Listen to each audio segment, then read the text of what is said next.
Here. No, I'm not a writer. Okay.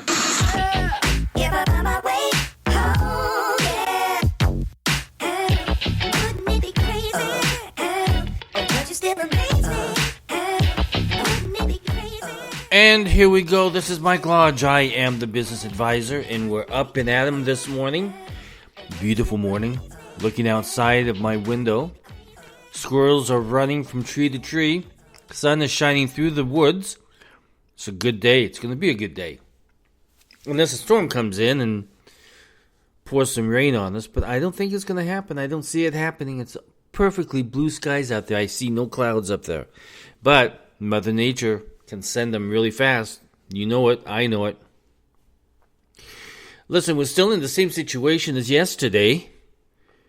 Congress, the president, have not come to an agreement on a debt ceiling or spending cuts. And that is a problem because it does affect a lot of different people, especially if you own a small business and you are tied to government contracts. If the country goes into default, well, so are those payments going to you guys. It's going to go into default, and that's one of the problems that is out there. But we have a president who is unwilling to sit down and negotiate. And what he should be doing, and it's very clear what he should be doing. They should have been meeting. They have known for months and months and months now that June 1st was the cutoff date, the deadline date, the due date, the end date, before everything goes into default. They knew this, and they did nothing. The president sat there. He pointed fingers at the Republicans, saying, show me a budget, show me a budget. Come on, guys, show me a budget. So, the GOP, Congress, showed them a budget, passed a budget, voted on it in Congress. It went over to the Senate. Schumer says it's dead on arrival because there were spending cuts tied to it. I'm sorry, but those spending cuts have got to be there. You have got to be able to cut some fat out in order to get to a legitimate debt ceiling. That's just how things work. But the president says, no, I'm not going to negotiate. Well, he's going to have to negotiate. If he doesn't want the company to go in, the company. See, I'm so corporate-minded and business-minded that I always say company. If the country, if the government doesn't want to go into default and look like idiots, default Biden has got to start sitting down and negotiating. And these negotiations should be twice a week. They should be having meetings twice a week. Not pointing fingers at each other, not calling each other names. They should be setting meetings and pounding out the numbers. In corporate America, when we do our budgets every year, we start our budgets for the next year like about October. And by December, we have something in place, hopefully, so that we begin a fresh year with the fresh numbers and what we are what our expectations for the going forward is supposed to be. How much money we're going to spend. What is our game plan? What are we going to invest in? What are we going to cut back on? Etc., etc., etc. But the president refuses to do that, so we get into a bigger problem. We get next to a due date, and that's what the Democrats want to do. They want to get right up to that date, and then they will blame it on the GOP because nothing's been passed. Well, something has been passed. Congress has passed it. Now it's up to the Senate to say yes or no, or cut this, or change this, or it's called negotiations. But we have individuals that want to play politics, and that's where the nation gets into a dangerous situation, is when politics is being played and not real business is being adhered to. And that's where we sit today. I wanted also to talk about just one thing. Yesterday, the GOP came out and that one committee that is looking at the Biden's business. One of the reporters asked the chairman of that committee, Are you going to look at Trump like you're looking at Biden? So we automatically know that she's biased in her question. But the answer is very simple to that. Two very different sets of books here. If you look at the Trump books, all of his LLCs, his C Corps, his S Corps, every business entity that he has is tied to something. Either there's assets on those books, such as buildings, businesses, investments, contractual deals, actual contracts within those companies. He's running a business. But when you look at Biden's so-called LLCs that he has, and there's a lot of them and more keep coming up, there's over 20 at the moment. And all these things are moving money from place to place, but there's no contracts to back up the business or back up the services that they were supposed to be providing in that business. There's no clear set of documentation that backs up anything except for the movement of cash. And when you only see the movement of cash, the only thing that you can really tie it to is an illegal activity. So when you compare it, when a reporter asks a question, well, are you going to look at Trump at the same way? You are looking at a business, a literal business, where you've got the Trump Tower in there. You've got all these golf courses around the world. You've got water companies. You've got state companies. You've got all these different companies. Some make it, some don't make it. That's what happens in business.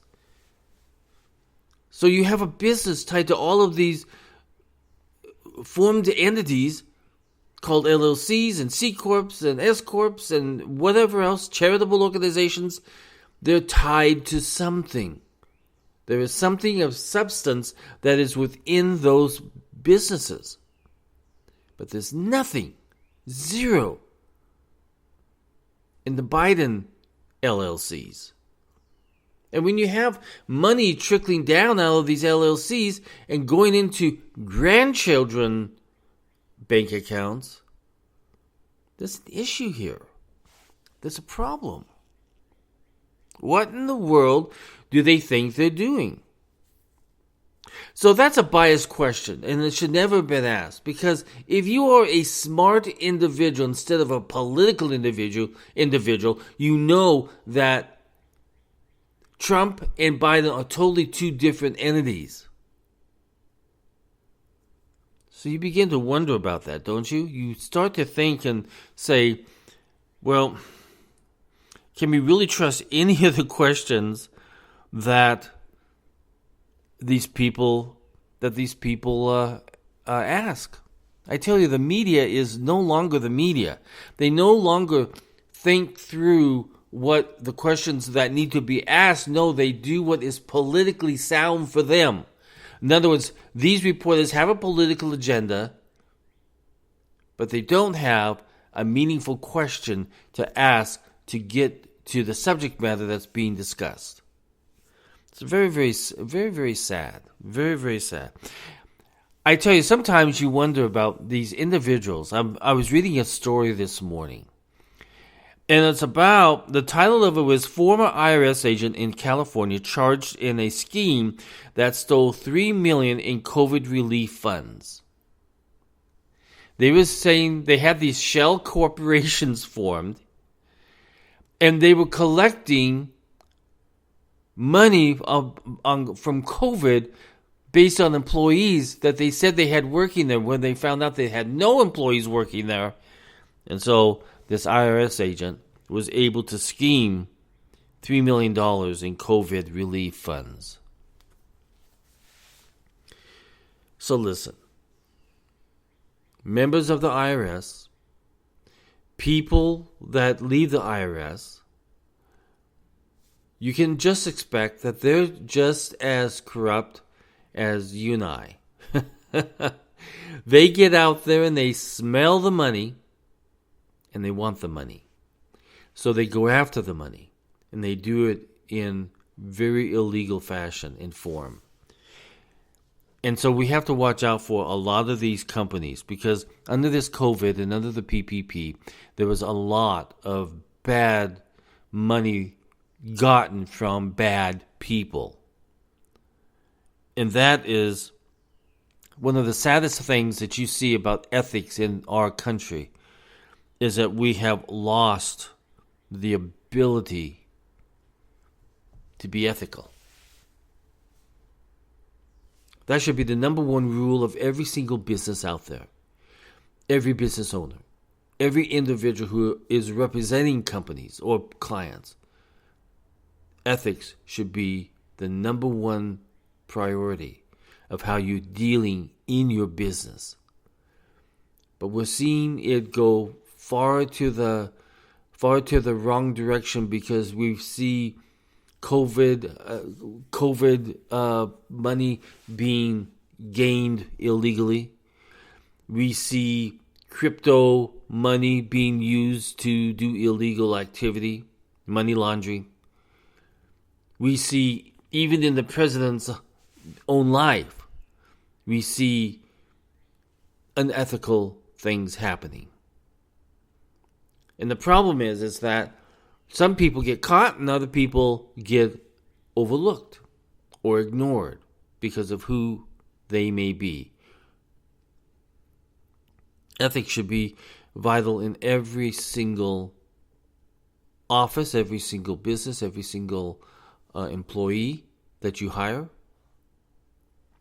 Ethics should be focused on. I talk about this a lot because I've been touched by unethical activity. And once you've gone through it, you think about it on a daily basis. Once you have been hit with unethical activity from employees or from partners, you begin to think about it every single day. Even when I'm looking at my clients, I'm looking at, are they reacting ethically? Are they working with me ethically? Am I working with them ethically? It's on my mind all the time. In fact, I even wrote a book on it. It's on Amazon. It's called Ethically Thinking. It's Not That Hard. And every single one of us should focus on it every single day, because it's out there. I tell you, life is not that easy, is it? But it can be easy if we just do what's right. If our main focus is doing what's right, it's not going to be that hard. Except for the individuals who don't want to work with us ethically. Then it becomes difficult. But we have to focus on ethics every single day of our life. Every moment, every business decision, every family decision, every church decision, even in the schools, ethics has got to be the foundation of this nation. Otherwise, we're just going to go off into the sunset and over the brink and into the ocean and drown ourselves, if we do not start thinking about what is right and what is wrong. Listen, if you have a business question, you can send it to me. Send it to thebusinessadvisor@gmail.com. Z as in zebra, okay? So it's thebusinessadvisor@gmail.com. If you would like to sit down with me in a confidential setting and talk about confidential issues, things that are bothering you, things that are upsetting to you, things that you just need to get off your chest or that you need advice on, you can book a session with me at my website at www.lodge-co.com. You can book me right online. Everybody go out and have a great day today. Love you guys. Talk with you tomorrow. Bye-bye.